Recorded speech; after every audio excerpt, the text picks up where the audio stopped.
free speech crackdown in America. Welcome to the No Spin Zone. Graph's Grievances starts right now.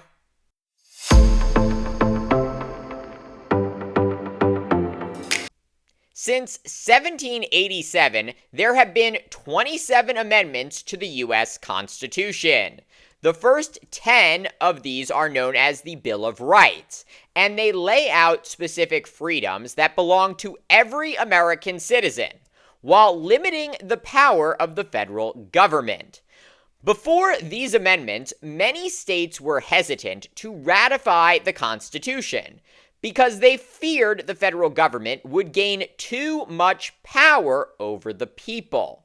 So the first thing clarified in the Bill of Rights was that, quote, Congress shall make no law respecting an establishment of religion or prohibiting the free exercise thereof, or abridging the freedom of speech, or of the press, or the right of the people peacefully to assemble and to petition the government for a redress of grievances. In simple terms, the First Amendment guarantees 5 freedoms: freedom of religion, freedom of speech, freedom of press, freedom of assembly, and freedom to petition the government. And thanks to the First Amendment, I can make these videos and speak freely without fear of being imprisoned by the government for criticizing President Trump or any other leader. What I do here, offering analysis on the news and events from Washington, is something that people in countries where freedom of speech doesn't exist can only dream of. In places like Russia and China, countries Trump has openly admired, criticizing the government can get you thrown in jail or worse. And maybe you support that. But what's critical to understand about freedom of speech in the United States is that it protects virtually all speech, not just the speech you agree with, but the speech that's uncomfortable, unpopular, and even offensive. America's founders understood the importance of this freedom. They lived under a king who could silence dissenters with imprisonment or even execution.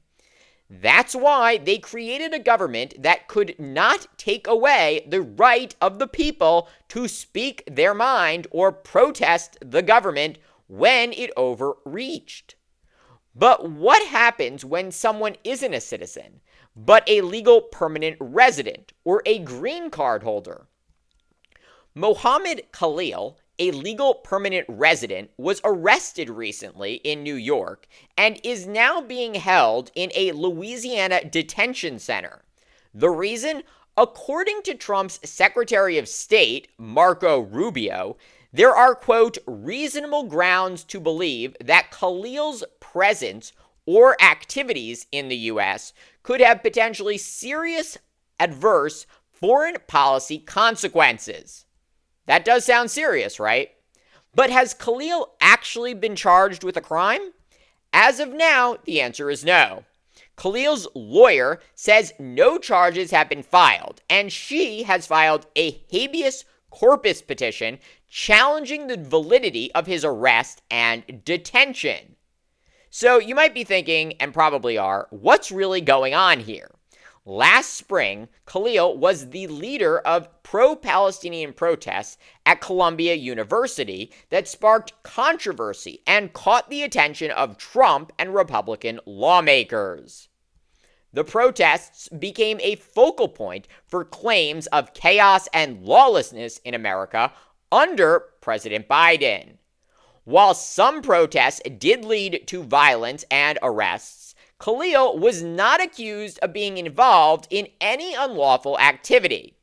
In fact, the New York Times called him a, quote, consummate diplomat who worked to mediate between protesters and school officials. But because he was a leader of these protests, Khalil became a target. Born in Syria, Khalil's family was displaced from their homeland and he is now married to an American citizen in New York City. He and his wife were returning home when immigration officers detained him, claiming his student visa was revoked, even though he doesn't have one. Then later, they claimed his green card was revoked. But again, we don't know for sure. What we do know is that the Trump administration is invoking a little-known statute from the Immigration and Nationality Act of 1952, which gives the Secretary of State sweeping power to expel foreigners whose presence could harm U.S. foreign relations. But what did Khalil do to warrant such a response? Remember, he led peaceful pro-Palestinian protests and worked to maintain peace between conflicting groups on his campus.